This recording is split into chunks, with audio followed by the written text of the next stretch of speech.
মই এতিয়া উপস্থিত আছো শিৱসাগৰৰ ঐতিহাসিক ৰংঘৰৰ বাকৰিত স্বৰ্গদেউ ৰুদ্ৰসিংহই প্ৰথমে নিৰ্মাণ কৰিছিল এই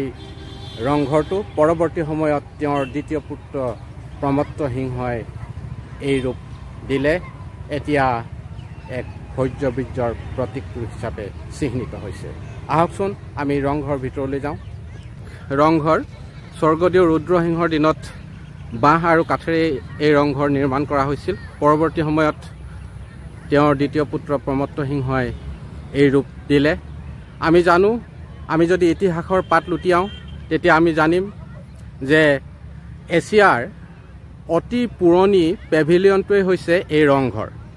যি ৰংঘৰে আমাৰ অসমৰ ভৈৰ্যবীৰ্যৰ প্ৰতীক হিচাপে চিহ্নিত হৈছে এই ৰংঘৰৰ পৰাই ৰজাই খেল উপভোগ কৰিছিল মহজু চাইছিল আৰু বিভিন্ন ধৰণৰ খেল এই ৰংঘৰৰ সন্মুখতে হৈছিল আৰু ৰজাসকলে এই খেল উপভোগ কৰিছিল এই ৰংঘৰৰ বাকৰিত ৰঙীন ফুলেৰে জাতিষ্কাৰ হৈ আছে ঋতুকালীন ফুলেৰে জাতিষ্কাৰ হৈ আছে এয়া ৰংঘৰৰ সন্মুখভাগ দেখাইছো ঐতিহাসিক ৰংঘৰ ক'ৰ পৰা আহিছে আপোনালোকে আমি ডিব্ৰুগড় পাইছোঁ কেনেকুৱা লাগিছে ভাল লাগিছে ন এইটো হ'ল ৰংঘৰ এইখন হ'ল ৰূপহী পথাৰ ইয়াতে বহি স্বৰ্গদেউসকলে খেল ধেমালি উপভোগ কৰিছিল আৰু ইয়াৰ পিছফালে আছে এইটো পিছফালৰ ভাগটো দেখাইছোঁ প্ৰকৃততে আমি এতিয়া সন্মুখ ভাগ বুলি বহুতৰে ধাৰণা হ'ব যিটো আমাৰ সন্মুখত দুটা মহ বা ফুলৰ বাগিচা এনেধৰণৰ আমি দেখিবলৈ পাইছোঁ প্ৰকৃততে সেই সময়ত সন্মুখ ভাগ নাছিল খেলপথাৰৰ পিছৰ ভাগহে আছিল এতিয়া আমি হয়তো বহুতেই এই সন্মুখ ভাগ বুলি ধাৰণা কৰিম প্ৰকৃততে এয়া ৰংঘৰৰ পিছফালৰ অংশ এয়া ওপৰৰ পৰা দেখাইছোঁ এয়া ৰংঘৰৰ সন্মুখভাগ দেখাইছোঁ ঐতিহাসিক ৰংঘৰ এই ৰংঘৰতে বহি স্বৰ্গদেউসকলে খেল ধেমালি উপভোগ কৰিছিল স্বৰ্গদেউ ৰুদ্ৰসিংহৰ দিনত প্ৰথমে বাঁহ আৰু কাঠেৰে নিৰ্মাণ কৰা হৈছিল যদিও পৰৱৰ্তী সময়ত তেওঁৰ দ্বিতীয় পুত্ৰ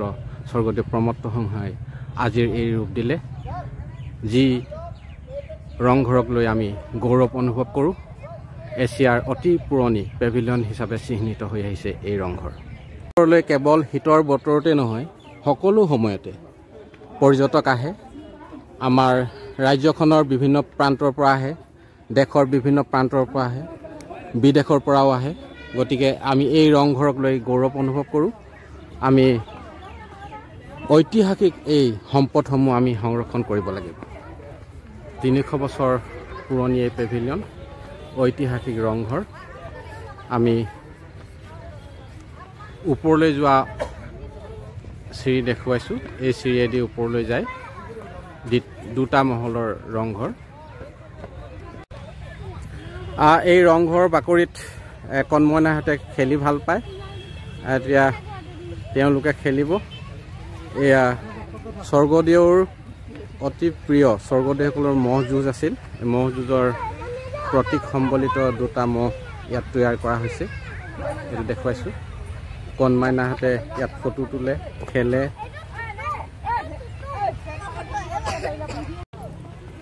ক'ৰ পৰা আহিছে হয় আজি কেনেকুৱা লাগিলে আজি আগতে আহিছেনে জানে নাই এই বিষয়ে ৰংঘৰ বিষয়ে ক'ৰ পৰা আহিছে আপোনালোক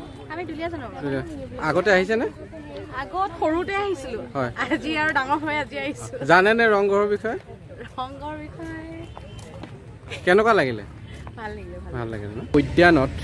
কণমইনাহঁতে খেলে ঝুলনা খেলিছে এয়া ৰংঘৰৰ বাকৰি